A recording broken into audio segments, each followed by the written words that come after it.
Thank you, Jennifer, and good evening to everyone. Tonight, we are delighted to have guests attending from around the world.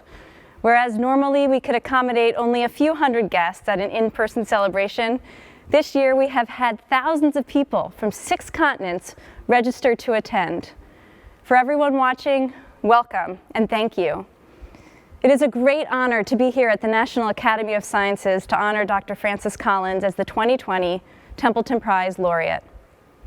I first learned that Francis had been chosen by our independent panel of 8 judges as the 2020 Templeton Prize Laureate in mid-December.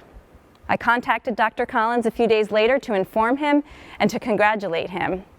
He was surprised and honored, and our prize team started the usual elaborate planning for the announcement, which was to happen in early spring, for the filming of a biographical video demonstrating why Dr. Collins had been awarded the prize, and for a set of in-person events culminating in a large ceremony attended by hundreds in early autumn.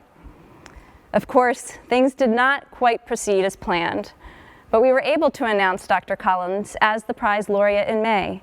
We were able to film him during a rare weekend opening in his grueling schedule, with all crew members tested, masked, and maintaining social distancing during production, leading to the film, which you will see in a few minutes. And here we are at the National Academy of Sciences to honor him in a new and exciting way, the first ever virtual ceremony for the Templeton Prize. It is particularly appropriate in these challenging times that Francis Collins, geneticist, physician, director of the U.S. National Institutes of Health, and one of the most prominent and respected scientists in the world, is awarded the 2020 Templeton Prize. Our presenters will offer many of their thoughts on that theme this evening. From the perspective of the Templeton philanthropies, Francis Collins embodies the ideals and core convictions that inspired Sir John Templeton to establish the Templeton Prize in 1972. That rigorous research, especially in the sciences, and the effective communication of that research can help humanity confront the deepest and most challenging questions of existence. Throughout his long career, Dr. Collins has advocated for the integration of faith and reason, demonstrating how religious faith can inform and inspire a rigorous quest for knowledge of the natural world through the sciences.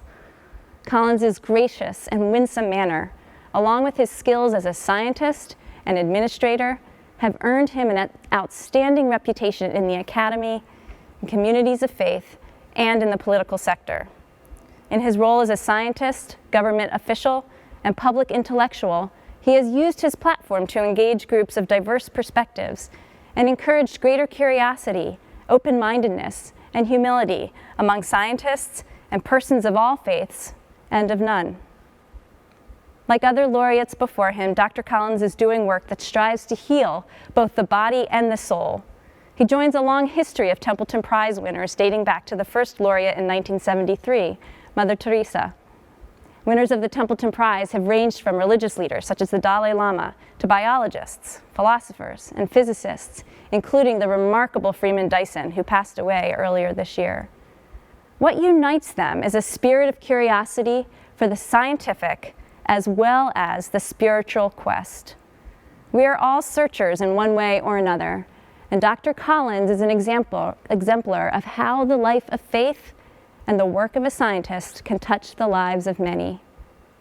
The past 8 months have been exceptionally demanding for Dr. Collins and his colleagues at the NIH, who, in addition to their essential work to eradicate diseases such as cancer, diabetes, and Alzheimer's, have made extreme efforts to accelerate research on treatments and a vaccine for the novel coronavirus.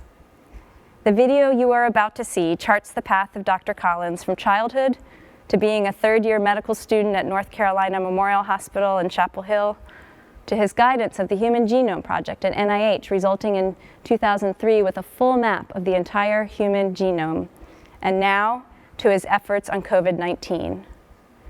If we're all feeling this is pretty overwhelming, there's a reason for that, he says.